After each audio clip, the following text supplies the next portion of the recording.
கூத்தினோட ராசாவுக்கு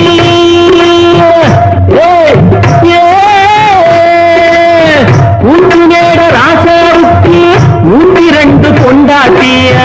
102 பொண்டாட்டியும் பாக்கு முட்டை போட்டதுவா பட்டத்து ராணி அதுல 18 பேரு 18 பேருக்கும் வயசு 26 மொத்தம் 26 சின்ன குட்டிகளின் மேலானை அந்த சட்டிகளின் மேலானை இது வள்ளுவனி நேற்றிலுண்டு பரம்பரை பாட்டிலுண்டு கதையில்ல மகராசி ஆட்டுக்குட்டி முட்டையிட்டு கோழிக்குட்டி வந்ததுன்னு யானை குஞ்சி சொல்ல கேட்டு பூனை குஞ்சி சொன்னதுண்டு கதையில்ல சாமி இப்போ